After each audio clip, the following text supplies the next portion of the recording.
वालेकुम। आज मैं बनाऊंगी पोटैटो फिंगर चिप्स।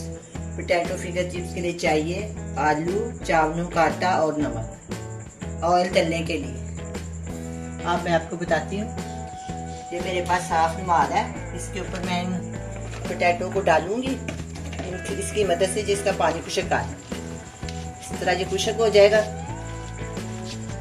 कोई घर में साफ रुमाल को कपड़ा इस्त्री करके उसको साफ सुथरा करके इस तरह कर। इसमें मैंने ना 1 चम्मच बड़े वाला मैंने डाला है चावलों का आटा और ½ टीस्पून नमक। इसको मैंने इस तरह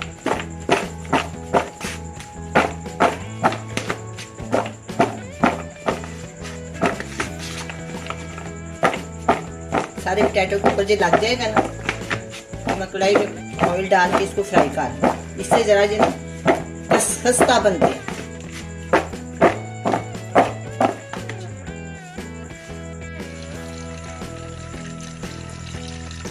मैंने कढ़ाई में ऑयल डाल लिया है। ऑयल गर्म हो जाएगा तो मैं इसमें पोटैटो डाल, बिस्मिल्लाहिर्रहमानिर्रहीम, मैं इसमें पोटैटो डाल।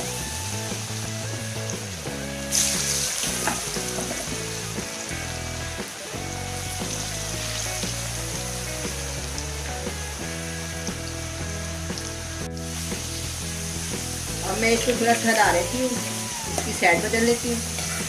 देखिए कितने अच्छे फ्राई हो रहे हैं और आपको पता चल रहा होगा। देखिए इससे खस्ता बांध दें। अगर इसमें पानी हो तो फिर ऐसे नहीं बनते। पानी खुशक कर दें तो बहुत अच्छे बनते हैं। अब ये पोटैटो चिप्स तैयार हो गई है। मैं प्लेट में निकालती हूँ। देखो कितनी प्यारी इसकी रंगत बनी है।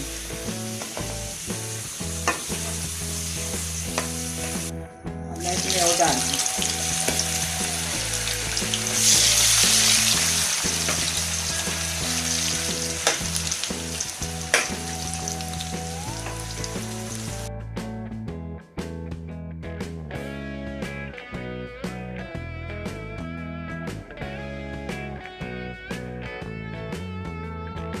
पोटैटो चिप्स तैयार है, बड़े मजे की बनी है।